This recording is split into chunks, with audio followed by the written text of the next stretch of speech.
The blades split on the final strike. A bright crack raced from the edge to the spine, ruining 3 days of work. Before the broken steel had stopped ringing against the floor, Elias seized the hammer with both hands and brought it down upon the anvil. Once, twice. Again, sparks scattered across the workshop. A bucket overturned. Tongs flew into the wall.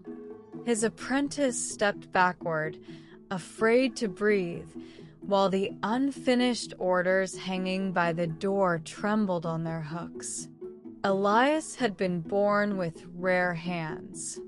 He could draw a plowshare thin without weakening it, balance a knife so perfectly that it seemed to rest upon the air, and shape iron hinges that opened without a sound. Farmers traveled from distant valleys to buy his tools. Soldiers praised his blades. Wealthy families offered him commissions that other smiths could only dream of receiving. Yet each success made the next failure harder to bear. The more gifted he became, the less he could tolerate anything that resisted him. A flaw in the metal felt like an insult. A misplaced strike felt like betrayal. When iron bent in the wrong direction, Elias did not adjust his hands. He tightened them. He struck harder, moved faster, and fed the furnace until its roar matched the heat in his chest. Often the original mistake was small. His anger enlarged it. A shallow dent became a warped edge. A warped edge became a shattered blade. By evening, valuable steel lay twisted among the ashes, and Elias blamed the metal, the charcoal, the weather, or whoever happened to stand nearby. His apprentice learned to watch Elias instead of the iron. The boy studied the angle of his shoulders, the quickening of his breath, and the white pressure around his knuckles. When those signs appeared, he quietly moved the finer tools out of reach. Customers also learned caution. They praised Elias from the doorway and left before examining their orders too closely. No one wished to be present when admiration turned into complaint. The finest blacksmith in the valley slowly became the man people visited only when no commerce smith could do the work. Then came the commission that Elias believed would restore everything. The governor ordered a ceremonial sword for his daughter, who was to take command of the Valley Guard. The blade required strength, beauty, and perfect balance. If Elias succeeded, his mark would be carried in public ceremonies for generations. He selected his purest steel, prepared fresh charcoal, and dismissed his apprentice for the week. He wanted no distraction, no witness, and no excuse. This sword, he decided, would prove that every past failure had belonged to circumstance rather than to him. For 4 days, the work unfolded beautifully. Elias folded the steel until pale lines flowed along its surface like water beneath ice. He shaped the point, narrowed the edge, and formed the tang with precise blows. On the 5th evening, while correcting a slight curve near the tip, he struck too far to one side. The bend was barely visible. It could have been reheated and eased back into place. But Elias saw only imperfection. Shame surged through him, followed instantly by the familiar demand to destroy whatever had exposed it. He hammered the tip while the steel was cooling. The bend worsened. He reheated it too quickly, then struck before the color had spread evenly through the blade. A ripple formed near the center. Elias cursed and drove the bellows harder. The furnace flared. Scale burned from the surface. He tried to force the blade straight with a blow meant for thicker iron. The sword buckled against the anvil, folding almost in half. By dawn, the governor's steel was a blackened hook lying beneath a mound of splintered handles and overturned tools. Elias closed the workshop. For 2 days he answered no one. On the third morning, the governor's messenger arrived, saw the barred door, and departed without knocking twice. That afternoon, Elias carried the ruined blade beyond the village to a small house near an abandoned quarry. A retired smith named Merrick lived there. Decades earlier, Marek's tools had been valued throughout the kingdom. Now he repaired cooking pots, sharpened garden knives, and spent long hours tending a modest fire beneath a stone shelter. Elias placed the ruined sword on Marek's bench and described the bad charcoal, the uneven draft, the late hour, and the impossible standards of the commission. Merrick listened without correcting him. He ran one finger along the warped blade, examined the burned surface, and looked at Elias's bruised hands. Then he walked to the fire. He buried a short bar of iron among the coals and worked the bellows until the center glowed orange.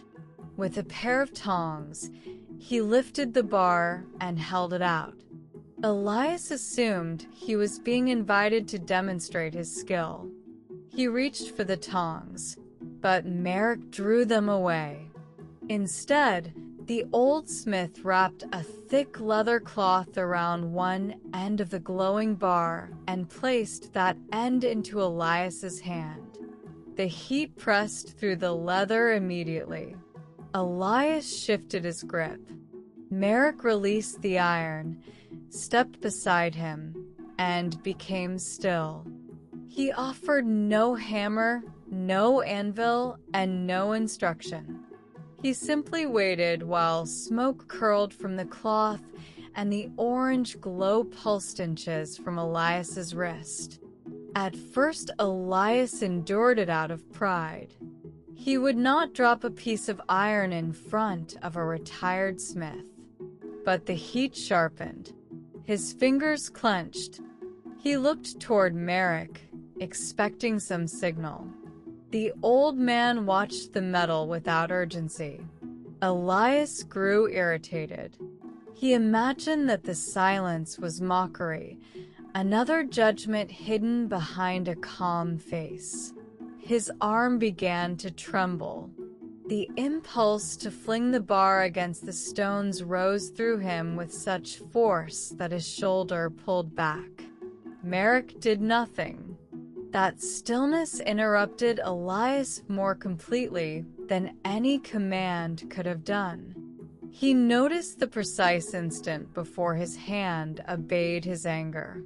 The sensation was strangely familiar. It was the same tightening that came before a wild hammer blow, the same heat that had destroyed the governor's sword. Until then, Elias had believed his fury arrived as an action already completed. Now, standing beside Merrick, he discovered a narrow space between the burning and the throwing. It was only a breath wide, but it existed. Elias lowered the iron onto the bare earth. Merrick picked it up with the tongs and returned it to the coals. He waited until it glowed again, then offered it in the same manner. Elias took it. Once more the heat gathered beneath the leather. Once more his fingers tightened. This time he set the bar down sooner. Merrick reheated it and handed it back. They repeated the act through the afternoon. No lesson was spoken. The only sounds were the bellows, the birds near the quarry, and iron touching earth whenever Elias chose to release it without throwing it. Near sunset, Merrick placed the bar on the anvil. He struck it once, gently, then waited. When the color faded from orange toward red, he returned it to the fire. Elias watched the rhythm.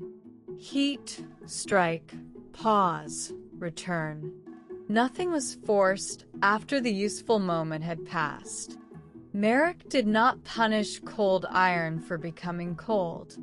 He did not demand that one blow finish the work. When the bar leaned slightly left, he corrected it from the right with several measured taps. The old smith's calm was not softness. It was accuracy. The following morning, Merrick set the ruined sword beside a fresh length of steel. Elias understood. He lit the fire and began again. Merrick stayed nearby, repairing a cracked kettle without watching over his shoulder.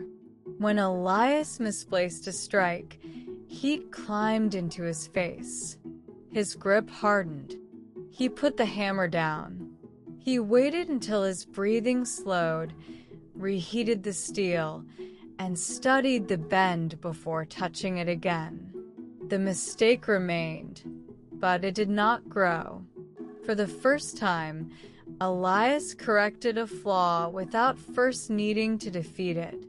The new sword took 9 days. It was not free of difficulty. A thin seam appeared during folding.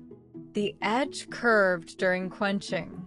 Elias burned one section of decorative wire and had to remove hours of careful work. Each failure awakened the old fire. Each time, he recognized the hot iron in his hand. Sometimes he stepped outside. Sometimes he swept the floor. Sometimes he merely opened his fingers and placed the hammer beside the anvil. Then he returned when he could see the work itself, rather than the wound to his pride. The finished sword was elegant, balanced, and strong. Yet the deeper change appeared in smaller things. Elias apologized to his apprentice without defending himself. He replaced the tools he had broken.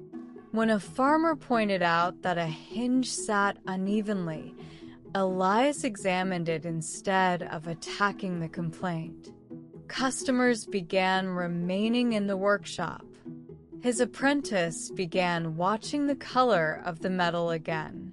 Elias still felt anger, sometimes fiercely. He simply stopped treating the first flare as an order.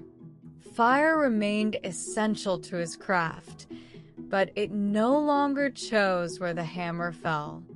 Years later, a young smith brought Elias a cracked blade and a long explanation of everything that had gone wrong.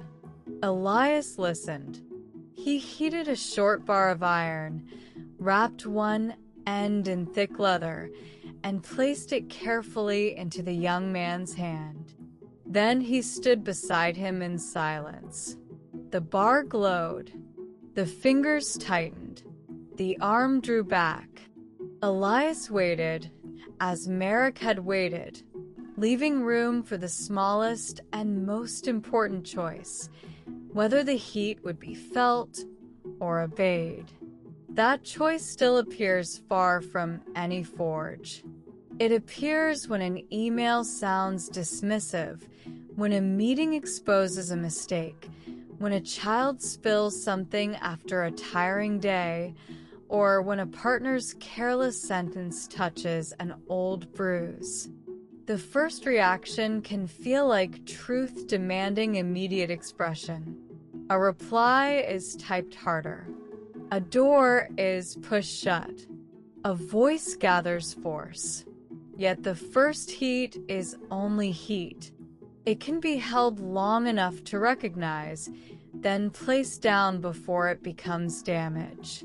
At an office across the city, Maya reads a message that blames her for a delay she did not cause. Her hands move toward the keyboard. She writes 3 sharp sentences, each one shaped to wound. Then she notices her clenched fingers. She remembers the image of glowing iron resting above bare earth. Maya removes her hands from the keys, walks to the window, and lets the heat exist without giving it a destination. When she returns, she deletes the attack and writes only the facts needed to solve the problem. That evening, the same practice follows her home. Her brother arrives late for dinner and begins offering excuses. Maya feels the old hammer rising again. She sets down the spoon in her hand. Silence opens for a single breath. In that narrow space, she hears the tiredness beneath his words and chooses a steady answer. Nothing dramatic happens. No one applauds. A small fire simply fails to become a larger one. Like Elias beside the anvil, she has learned that strength is not proved by striking while the iron is hottest, but by deciding what deserves the strike. Keep this lesson with you and return whenever your mind needs a quieter path.